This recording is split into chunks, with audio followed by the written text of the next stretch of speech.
Hey y'all, before we begin, a quick message.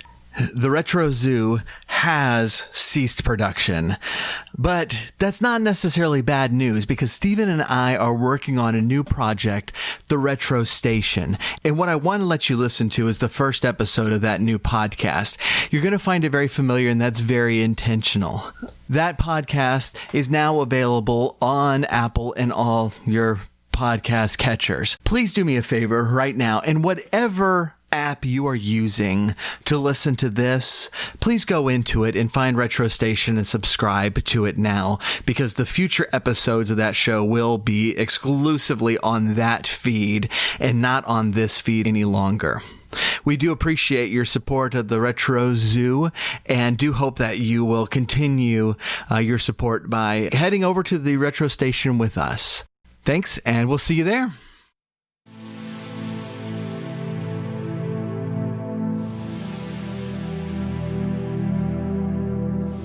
Ladies and gentlemen, you are about to engage in the ultimate retro nerd experience. The Techno Funk Boy presents The Retro Station.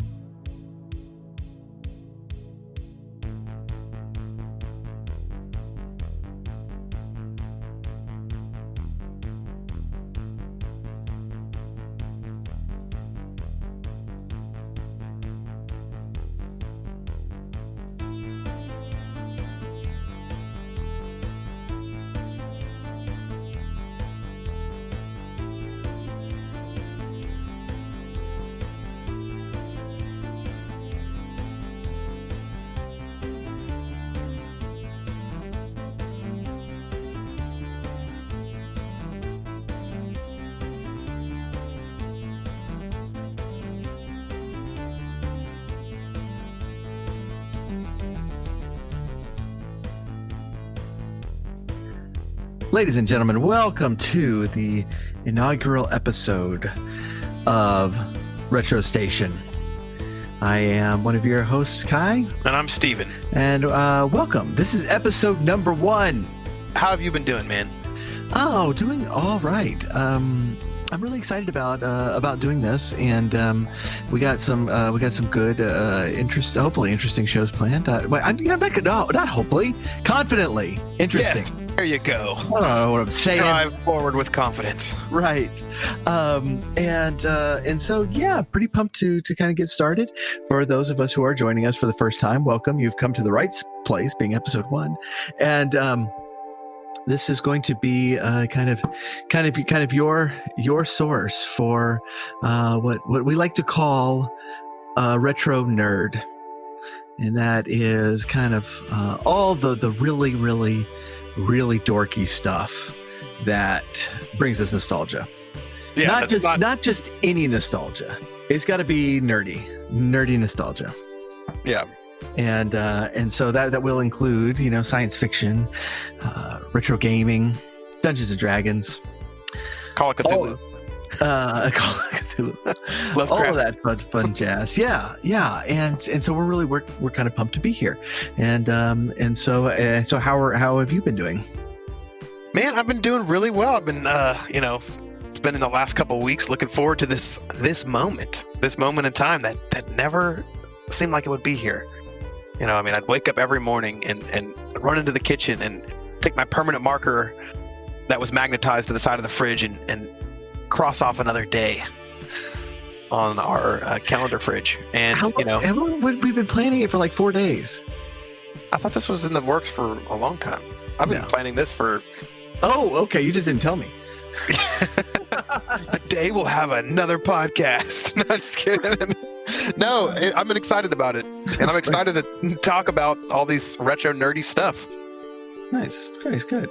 Well, we are going to be talking in just a little bit about a book that we chose very intentionally, because this is going to kind of embody what we're going for here, and there's actually something, another aspect of things that kind of embodies what we're going for here, and that is as this is being broadcast. I'm taking part in the Final Fantasy V 4-job Fiesta event, I guess. I don't speak Spanish. Is that 4-job party or? Yes, the 4-job party. Okay.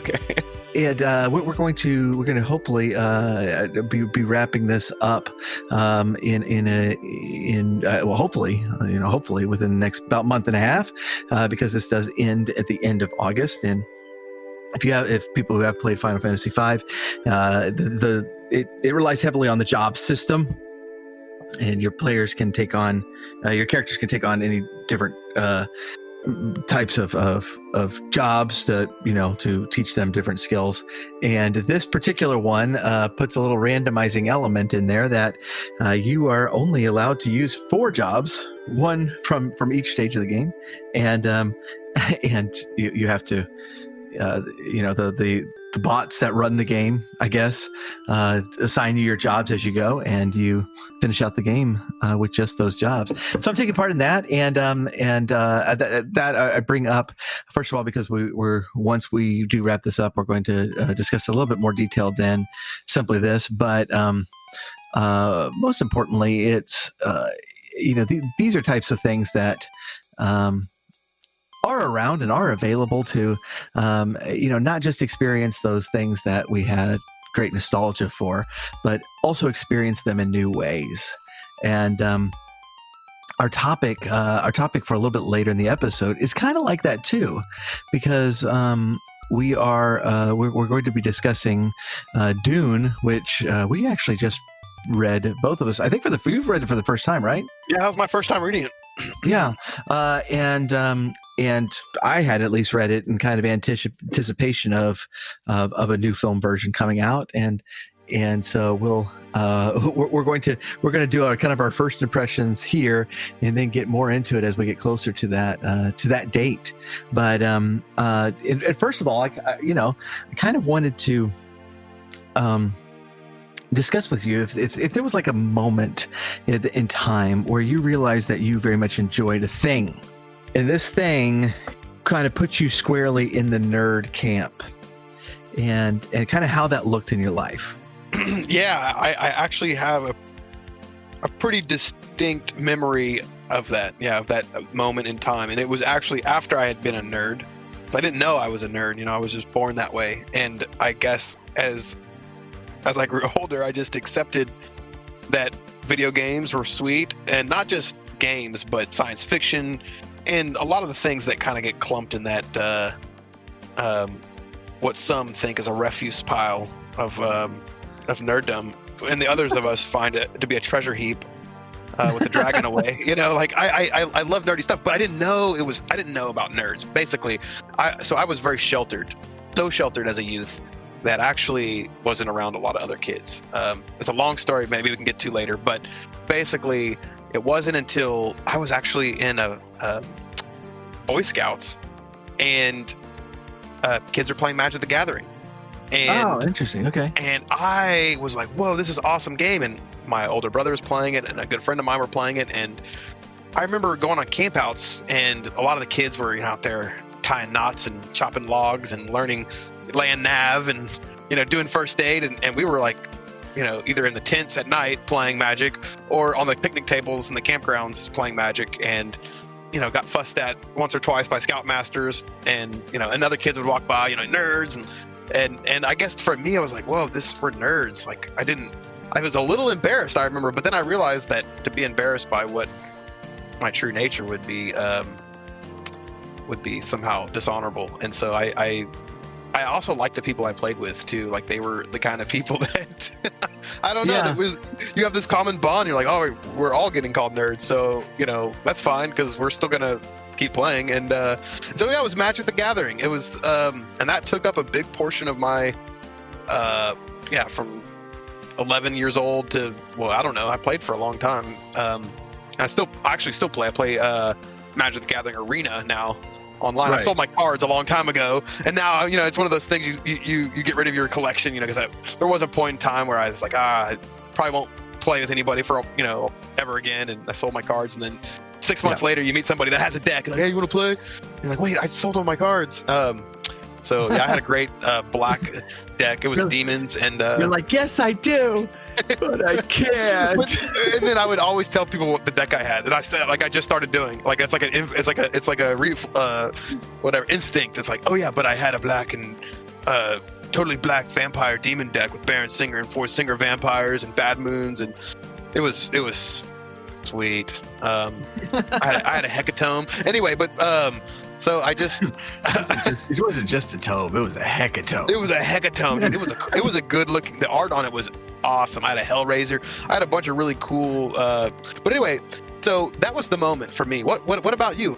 You know that actually reminded me of something, because and growing up I was not allowed to play Dungeons and Dragons, but I in Boy Scouts I remember. Wait, you were in Boy Scouts? Yeah. We've never had this conversation. I did not Sorry? know that. Are you an Eagle Sorry? Scout? No. I'll rank you. I think I should be running this show. No, I was a Life Scout, and I can't remember exactly what the problem was, but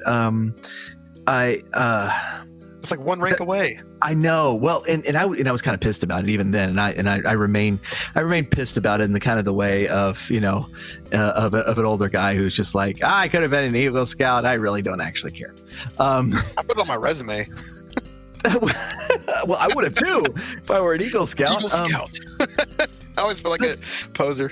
Yeah, but no. Okay, so what happened? What happened with that was I was a Life Scout, and I had some conflict with some extracurricular activity at school that I was not going to really be able to get to the weekly meetings with consistency. And the scout leaders, essentially told me, it's like, look, if you're not here every week, we're never going to promote you. So you know, but you were already at Life Scout though. I know, but it was just going to be impossible for me to get promoted. But how old were you? I don't know. How old? You could be an Eagle. You could be a Boy Scout till you're 18. Well, yeah, but I mean, I was in high school or whatever. In high school, yeah. Yeah. No, I wasn't like in this wasn't third grade. No, right, but like, so you were close to 17 years old. You think probably then that's why they didn't think that you would make it. If I don't know, that seems sad. It seems like it goes. I really, I mean, you know, and I do understand, but at the same time, it was like, guys, yeah, I really wish that they had worked with me on that, because this, you know, it wasn't like it wasn't like I was trying to skip or anything like that. Right. It was a legitimate conflict. I was not going to be able to come all the time, or part of the time, you know, or the majority of the time, I guess. But anyways, and so, you know, at that point, it was like, well, I can keep going to all the meetings and they're not going to promote me. Or, you know, I could just go focus on other stuff since they're going to kind of be like that. And so I did. But like, there was a couple of guys who were like a year older than me. And I remember it being like on one particular trip where they were talking a lot about Dungeons and Dragons, and it was something that I was curious about, but had never seen or played or, you know, anything. Yeah. And I remember them talking about it for quite some time, and all I remember, and I might not even be remembering this right, because this doesn't actually make sense to me. That they played with a player who was just the character was like so skilled with darts that you know, that like this character like taking on like this whole group of whatever orcs or what, you know, goblins or what, probably not goblins, but you know, something, you know, by himself, and they were like trying to get him to stop using darts because he was just too good with them or something like that. And I was like, and you know, kind of looking back on it and having played Dungeons and Dragons now, it's like, why in the world was it? If this was a warrior, why was he using darts? That's kind of weird. But you know, it's also one of those things that after you've created so many characters, you start, you know, doing weird things to your characters. And so maybe this guy, I'm just gonna be the dart guy, and he ended up leveling up a lot. And it became, I don't know, really good at him. But yeah, it just seemed like a very weird conversation. But at the time, it was like, whoa, yeah, it's like a warrior, just use darts. you know, and so that was my memory of Dungeons and Dragons, of you know, eavesdropping into a Dungeons and Dragons conversation and Boy Scouts. Well, dude, that's really awesome, and I remember hearing some people talking about D&D too, not to that extent, but I mean, I just remember it was mentioned on the, you know, like it was like a lurking thing that I was interested in as well, but there was nobody that was playing it on campouts when I went. But so you never played with them? You never got in on it, or? No, I wasn't allowed to. Would your parents have known? Okay, I was a good boy. Oh, okay. You know, like I was a rule follower. So when they said D&D, were you like, oh my, and like you know, like hand across your mouth, and then but like you're like listening in myself, and you're like your head's like leaning in, like what can I hear? So. Well, you know, and I did this too when I was it was probably about the same time, where my friend Chris, who was a friend of mine forever, growing up in school, like we went to school together from first grade through 12th, and you know, after 12th grade was like most people in high school, the last time I saw him, but he was big in Dungeons and Dragons, and we were really close friends, and he I think he, you know, would have very much enjoyed it if like if I was able to play with them. But there was one time in recess that it was very clear that I didn't have the foggiest clue what Dungeons and Dragons was, and so he decided that, you know, he would like give me an example of what, you know, of what this dungeon might be like in all this, and he like presented a puzzle. I don't remember what the puzzle was, but he presented a puzzle to me, and it's like, and I think he thought that I was really going to just latch onto it and figure out right away, and I didn't have the foggiest clue. You're like, what are you talking about, man? It's like I could not. I had no idea, and did he look at you like sidelong, like you would never make it? Well, yeah, kind of. But so these were my Dungeons and Dragons experiences before college, and in college, I plan to talk about this in a little bit more detail, but I tried to start a group because I just really wanted to play. And I got this beginner set. I never played, and I convinced some friends to play, and none of them had ever played, so they told me that I was going to run it, so I was going to be dungeon master the first time I played the game, and we did, and we had fun, but it was just like they were all like, yeah, that was a lot of fun. We should do that again sometime. I'm like, yeah, what about like next week? They're like, I don't know, like sometime. Like, okay. Like 2 weeks? Dude, these are sad stories. I know. These are sad stories. Well, and the next game I convinced them to play was MERP, which we're going to do an episode on. Because wait, you played MERP with them? I played MERP with them. That was when I got MERP as a game for the first time. So you had played MERP before? Yes, exactly one time, because they were all Tolkien fans, and so I was like, hey, this is Middle Earth role playing, and they're like, oh, we'll play that. And then they're like, yeah, that was a lot of fun. Maybe we'll play again sometime. And like, how about next Thursday? They're like, sometime. Yeah, I don't know, bro. Let's play it by ear. You know. Way off topic, but no. I got to finish this out for you, man, because this is what I feel like has to happen, man.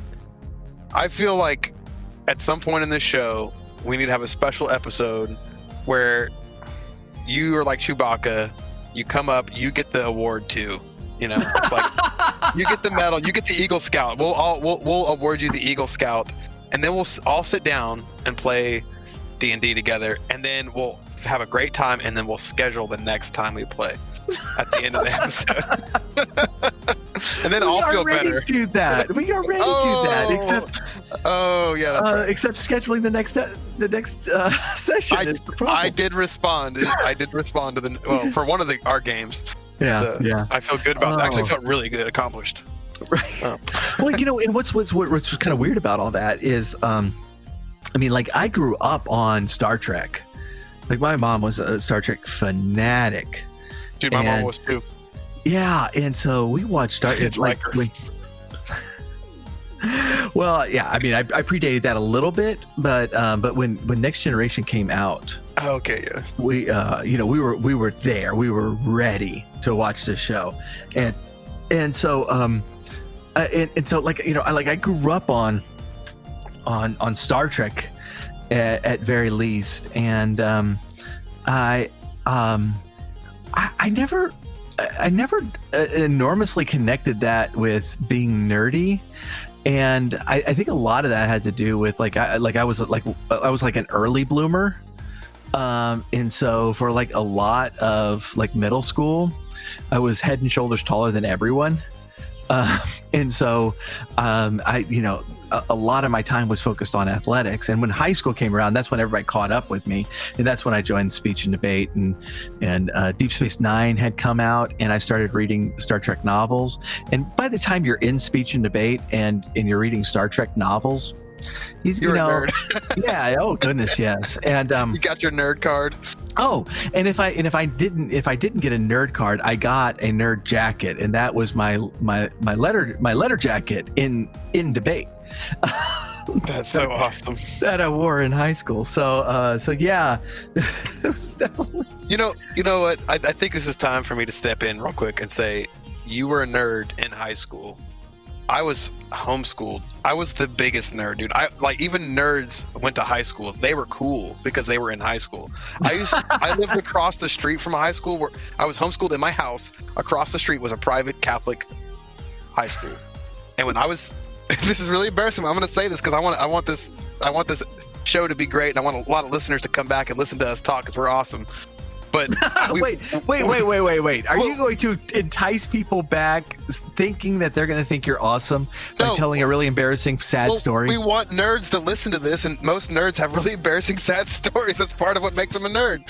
So I would dress up as though I went to this high school because they had a uniform. And so I had a blue shirt and khaki pants, which is what their uniform was. And I would dress up. This is sadder than I expected. I would put a backpack on, and I'd walk down the street by my house because the other kids from the school, some of them lived in the neighborhood. I never knew any of them because I was super sheltered and homeschooled. I mean, and that was my early high school years, or late middle school. I was expecting you to be just glued to the window making a frowny face, but you cosplayed as a normal kid. Yeah. I was like, what would it be like to be in your world? Let me put my outfit on and find out. Right. You know what? It was pretty boring. Yeah, nobody, and I think a couple times people would say something to me like, hey man, and I'd just be like, I'm too cool to talk. I'd pretend like I was even cooler than they were. Yeah. I don't even have to address you. No, dude, I was a weird little kid. But but yeah, man, so yeah, at least you went to high school.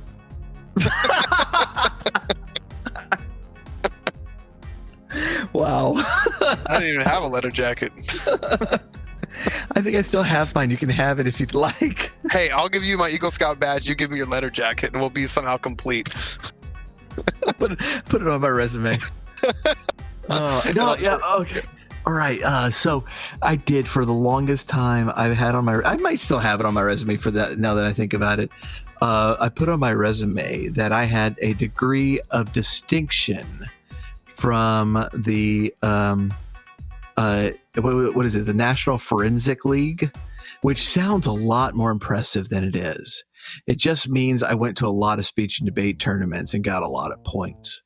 And so the degree of distinction, I think that was what it was. I remember it was the Ruby badge, but it sounds freaking awesome, right? And people in interviews been like, oh, National Forensic League, what is that? It's like I was a nerd in high school, So, that's awesome though, man. Yeah. A degree of distinction. What a good name too. I know, right? Yeah, just don't say Ruby badge.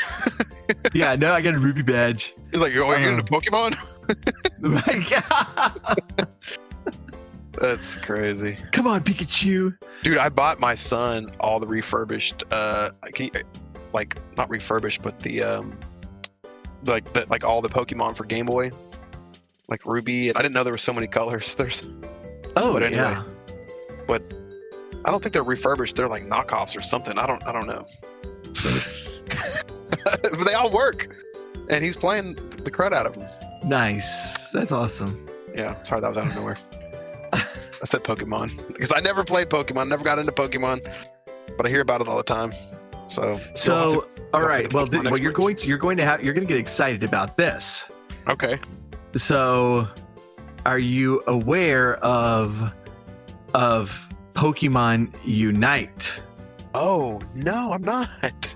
Okay. All right. Get ready for this. Okay.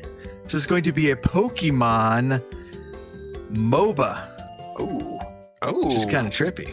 that actually might be a good way for me to learn about Pokemon. Well, I'm saying it's like, hey, there's a lot of characters that do a lot of different stuff. That's probably not a bad idea at all. That's actually a really good idea. Who's Yeah. producing it? Wait, why are you asking me questions that I don't know? Okay. We'll come back around to that. That I don't know. really. Like, that I actually don't sounds know if really somebody cool, though. else is.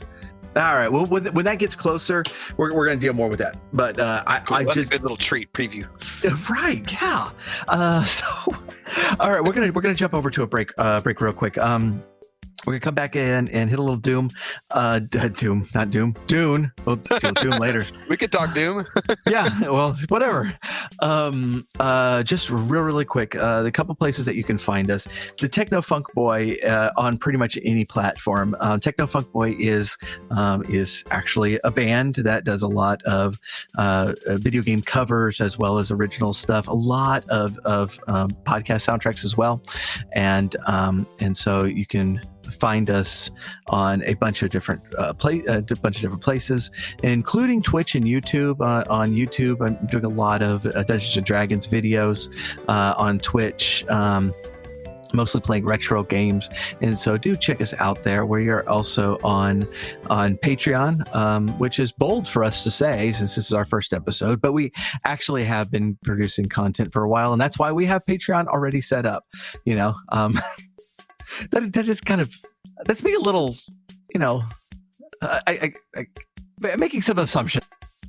I think, when your first episode comes out, and find us on Patreon. We've been around. You know who we are. Yeah, we've done things, but please do check us out there, and we will be right back. All right.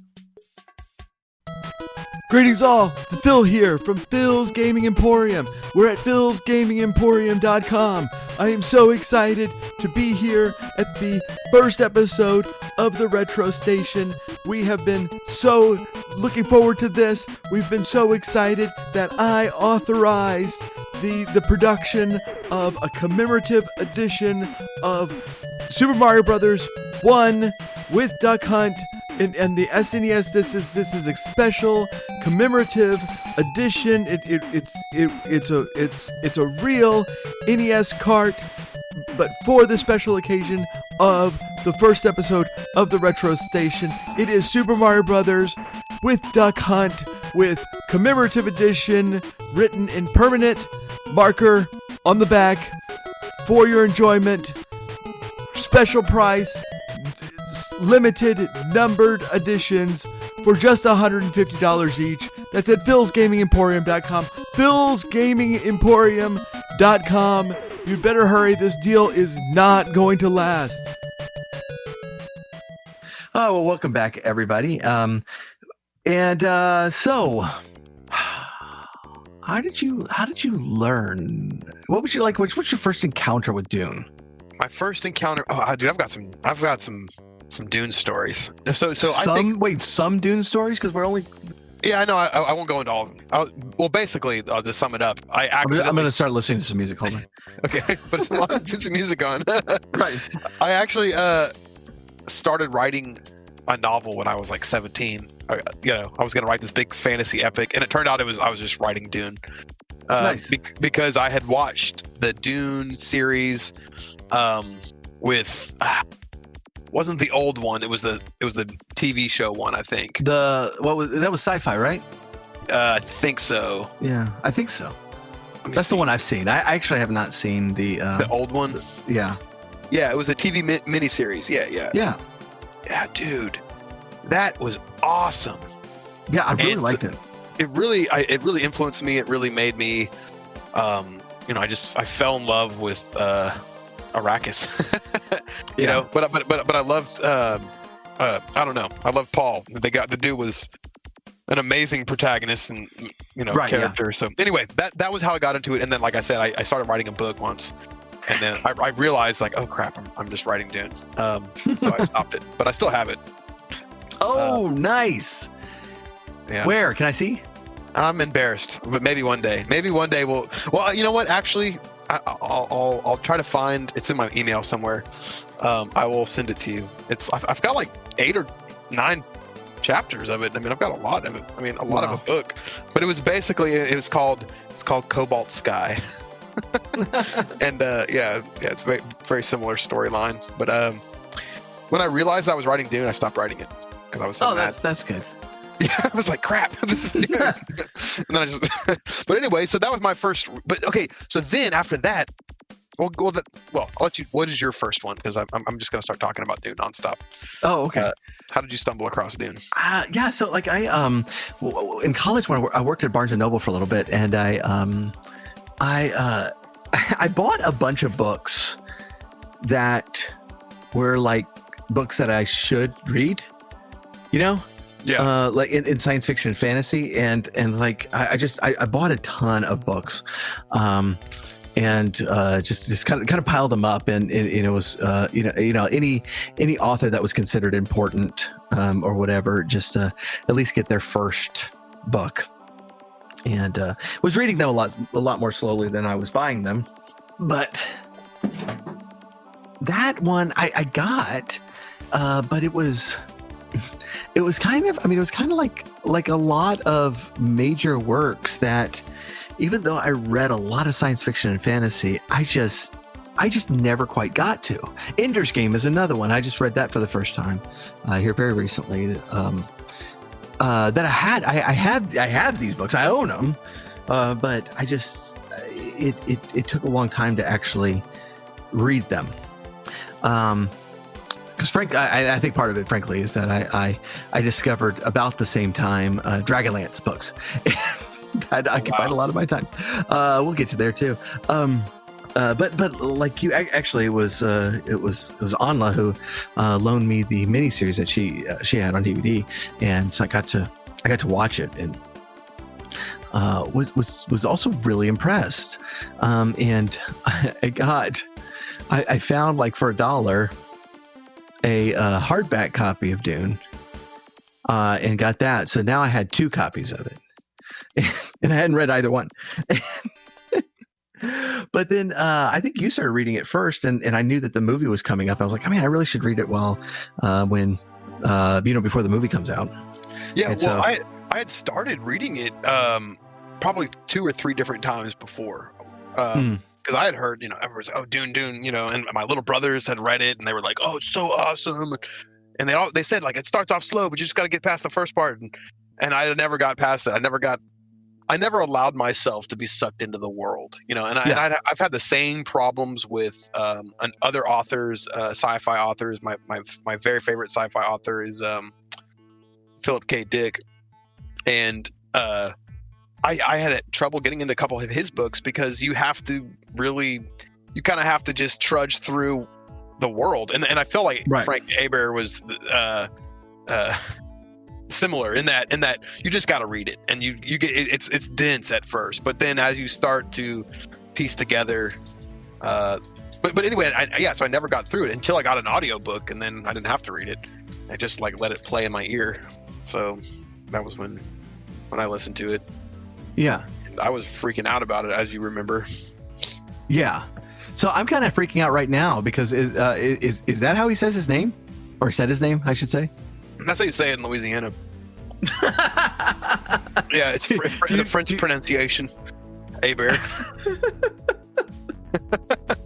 And I always say French, that, right? I know, but when I see Hebert, or Herbert, or however you say his name, it's I read it as Hebert because everybody in Louisiana says Hebert, and I have connections to Louisiana, so deep connections. Well, we do have a little bit of advantage here in that I think we both got the audiobook. And so Right. most actually, this might be the only thing we don't pronounce the same way.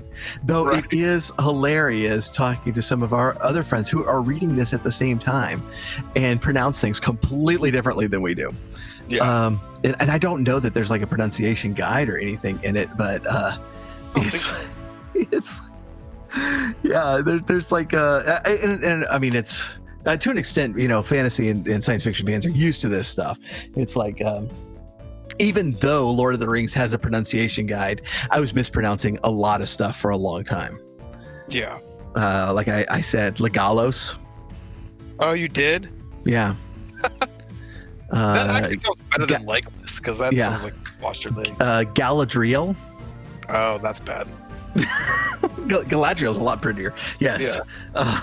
But It does sound more mysterious when you say it the way you were saying it, and she is Elvish, so maybe we're onto something there. well, and it's really sad because there is a pronunciation guide in that, but that that whole starting books a couple of times. I did that with Lord of the Rings, and Lord of the Rings is my favorite book. But you have to be in a certain place to invest in the world, otherwise it's just not going to work. And Philip K. Dick is like that. There was the one book I got that I got halfway through it and I realized I missed something, and it was apparently important. I don't know what the hell's going on. And I need to get back to that one day too. I bought that at the same time period where I was working at the bookstore. But yeah, it's like you were speaking so highly of it, and so I plugged it in, and yeah, I found myself getting more and more excited about the book and more excited about the upcoming film, and I am very curious because you have seen the original movie. Yeah. No, I have not seen the original movie. I thought you had. No, I haven't. Isn't it? But I know who the director isn't. The director, David Lynch. The crazy guy. Yeah. That crazy guy. Yes. Yeah, David Lynch. Well, I've seen. Have you ever seen Naked Lunch? No. Yeah, he's crazy. The dude is crazy, like legitimately crazy. Like, I don't know. I mean, or Eraserhead. These are like, I guess, or maybe they were movies when he was like in film school. But I just remember. Oh no! I mean, he's weird. He's like I didn't watch. I don't think I've seen actually any of his films. I watched Twin Peaks. I loved Twin Peaks. But there's some. He makes weird movies. Yeah, he's a weird guy, but that's cool. But yeah. So I didn't know. So actually, I'd be really interested to see that. I'd actually be really interested because all I've seen is this artsy stuff, and it would be interesting to see what he did with Dune. But so yeah, I actually can't give any background on that. Really, okay. Did you watch Twin Peaks? No, I didn't, because I didn't like his stuff in the beginning. Like dude, I'm serious. When I saw, let me see if it's Naked Lunch. I want to make sure I'm not I'm looking that up because it's a novel by William S. Burroughs, but let me see who directed the movie. But anyway, it was David. No, yeah, it was directed. No, I'm sorry, David Cronenberg. Sorry, got that mixed up. David, Yeah, David Lynch, David Cronenberg. Anyway, Eraserhead was maybe one of the only David Lynch movies I've seen, but like it's this very bizarre film. I can't even describe it very well, except for I remember at one point this guy goes over to this girl's house, and her parents, like he's going over for dinner or something. And there's like this weird chicken thing on the plate that like is like it's like it's alive, and I don't know. It was weird. So so no, not wasn't necessarily compelled by his early stuff to ever want to see anything else he did, except I've heard everybody that I guess the only people I'm going to talk about are the people that liked it. I don't know anybody that hasn't said good things about Twin Peaks, so that's probably something I should get into. Well, Twin Peaks is great because like for most of the first season, you're like, is David Lynch really working on this? Because it seems like there's not, it makes sense, and it's like a murder mystery, right? And then by the end of the second season, you're like, oh yeah, that's David Lynch. but it progresses so naturally. It's really great. But in any case, yeah. So I haven't seen that one either. I'm curious about it because just for the simple fact that there's no way you fit this movie into 2 hours or however long that movie is. Right. I mean, this book. You don't. I mean, there's just way too much going on. Such an epic sci-fi opera. Right. Yeah. And I mean, I felt the same way about the animated Lord of the Rings film, which is actually only part 1 of 2. The second part never got made, but it only does half the plot. But even then, it's like, guys, that was way too short. It needs to be Peter Jackson, 12 hours long. And this is the same way. And so I was really pleased to know that the new movie is going to be 2 parts, and so it gives them a little bit more time to spend on. I didn't know that. Oh yeah. No, they're.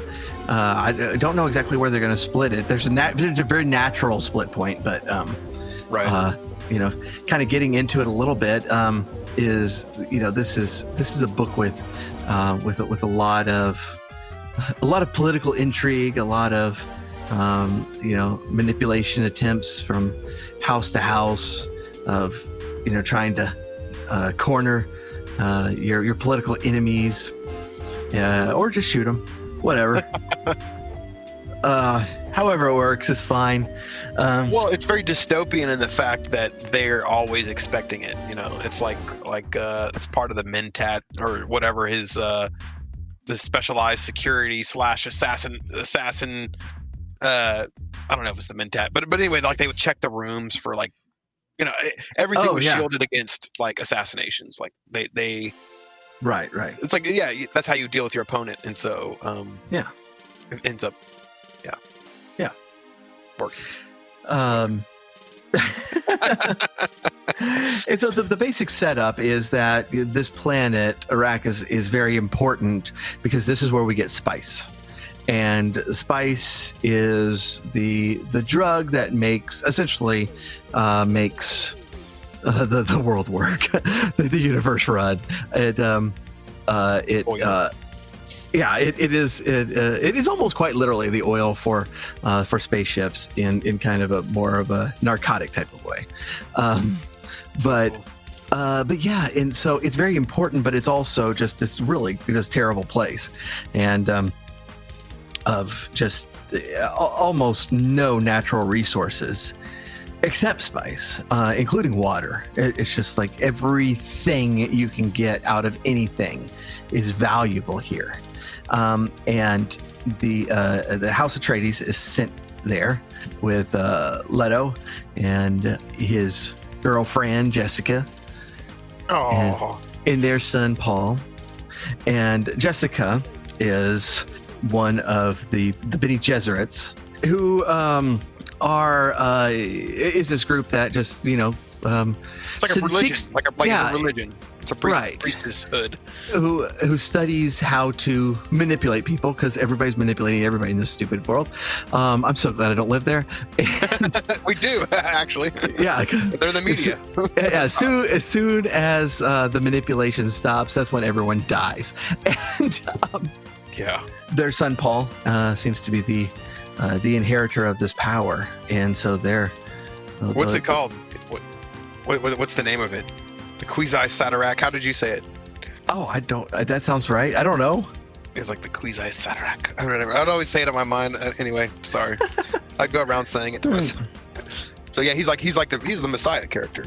Yeah, but yeah. So I mean, what the first half of this book? I mean, I texted you after getting through this dinner party scene. Oh yes, and this is a scene that encapsulates why this book is good, because this is just a scene of a bunch of important people getting together for dinner, but it's mostly seen through Jessica's eyes, and the way she she analyzes every sentence, the way she prepares every response, the way she is trying to move the conversation, not just to her own ends, but also to get hidden answers, to figure things out.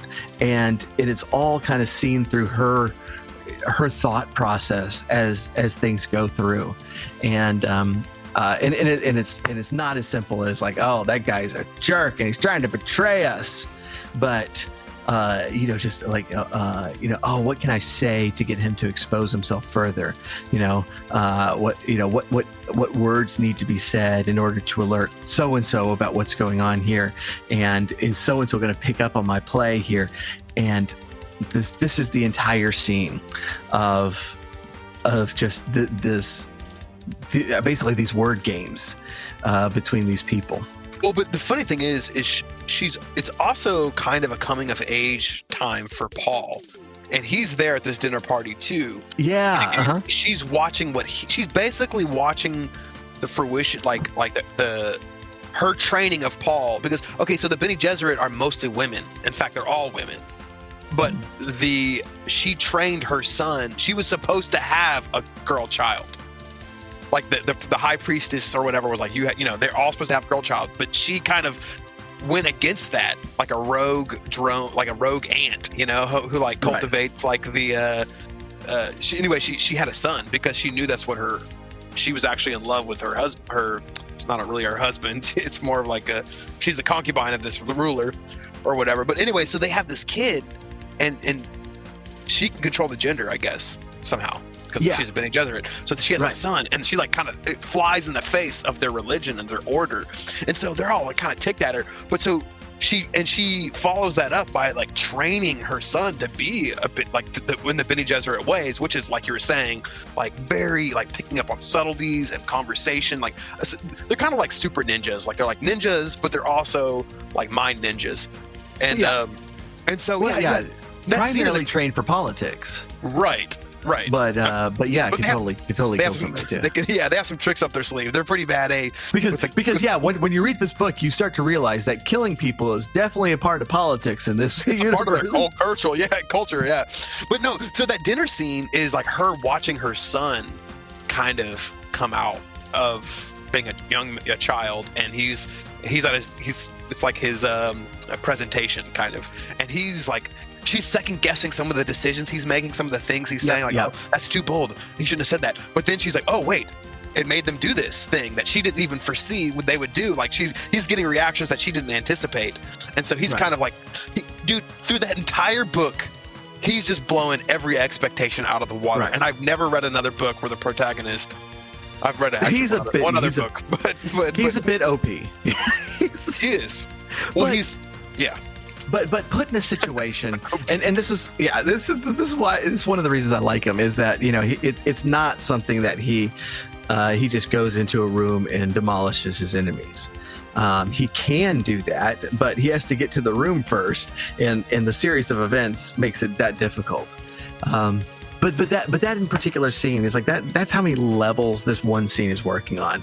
It's not just what people are saying. It's how Jessica's interpreting it, how she's analyzing it, how she is coming up with a solution, and then we're starting to figure out that Paul is doing the exact same thing. We're not seeing it through his eyes, but he's doing the exact same thing and coming to different conclusions and acting on those. And then Jessica is reacting to that and figuring out and trying to figure out what he's doing as well. But that dinner party really cool. It's amazing. And that dinner party sets the groundwork for some major plot. It's definitely an important plot point in the story, and it sets the framework for a lot of things that happen later with like the not mercenaries, but like the traitor. It sets things in motion. Yeah, it's a cool scene. Well, that's one thing that I really like about the book is that there's a lot of fantasy books, especially fantasy books, that have a lot of names in them, a lot of characters. It's like when I was reading Robert Jordan's Wheel of Time series. By about book 6 or 7, I had to keep a character list, and it was multiple pages long. But he would just name people, and for no reason. It's like, the guard on the right was called, Frank, and he had a wife named Susie, and they had lost their first child, whose name was Bob, and you never saw this person again. There was no reason to do that, and it drove me crazy. That does not really happen in Dune. You know, the people. There are a lot of people. There are a lot, which makes it interesting that how that converts to a movie. But Yeah, well, yeah, the cast for the film is huge, and by the way, the cast for the movie is great. I am really excited about it. But the people that are introduced, that are given names, are important. You know, that they take part in this plot and they contribute to this plot, and they might not all make it to the end. In fact, a lot of them do not. But they are important. That's one of the things that's really cool about what is really essentially an ensemble cast of characters. Because I mean, yeah, Paul is the hero, but for the first half of the book, Paul is not in it very much. You know, he has some very, very important key scenes, but most of it is really about how Leto and Jessica are kind of setting up this world, and how they're approaching ruling over it. When Paul shows up, it's really important, but he doesn't show up that often. It is not until the second half of the book where he really comes into his own and steps up to become who he's going to be. But you have you have it foreshadowed from the very beginning. But you're right. Oh yeah. There's a lot of emphasis, and I love that about the book, because Jessica plays a huge role. I mean, it's like the main amazing. Characters in the book are in order of like how much you read about them. It's Paul, and then Jessica, and then everybody else, because Jessica is pretty much the secondary protagonist or alongside him or whatever. Well, I would say that if you don't know that Paul Atreides is the hero, for the first half of the book, you might think it's Jessica, because she's so focused on. Right. I mean, you're right. There's a lot of foreshadowing on what's happening with Paul, but you could very easily get through the first half of the book, going, oh, okay, this is a story about how Jessica, helps Paul achieve all these things, and it's really her, Right. But then, but I guess you start to realize, like, oh wait, and honestly, dude, that compounds itself. It's compounding throughout the book, like Paul's ability to basically blow all expectations out of the water over and over again. Yeah. And you'd think an author couldn't do that. And that's the funny thing about it, is like, how does it stay interesting when he keeps just busting every expectation, in half, and like just going, or achieving every expectation, and it works, and part of it is because you're more in Jessica's head, I think, than in Paul's head. As a reader, and so Paul's head is often confusing. But it's like, and it confuses him too. I don't know. Anyway, it does absolutely. Dude, it's amazing, and I do think there's interesting. Having seen the miniseries before I read the book, I did know that Paul was super awesome. So like, there was no doubt in my mind at any point. So it was just more of like waiting for it to happen and waiting to see it, and it happens in such. The magnitude of it happening is in reading it, and that's why. Right.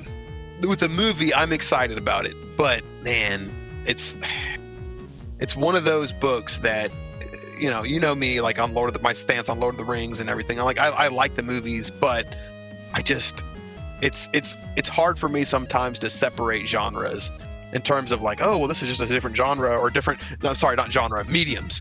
It's hard for me to separate mediums and not focus on like, this was a better medium, and then want to be exclusive to that medium. Like, well, we should never have made the movie.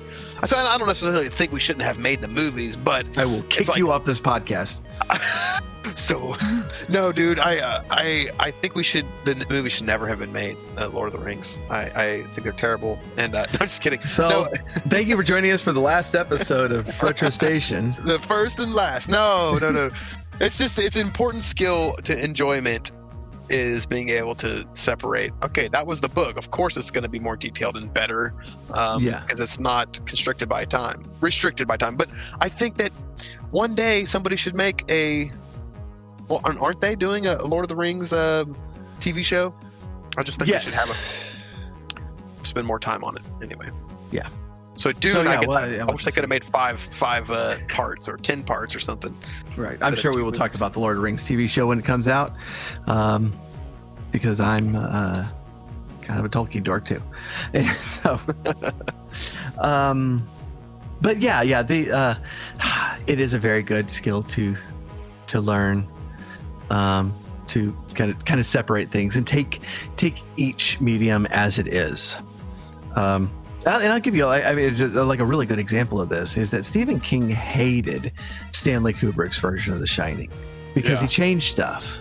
Yeah. And it's like, and so Stephen King tried to make the movie where it didn't change stuff, and it sucked because moving topiaries is really super creepy in a book, and it's laughable when you actually see it.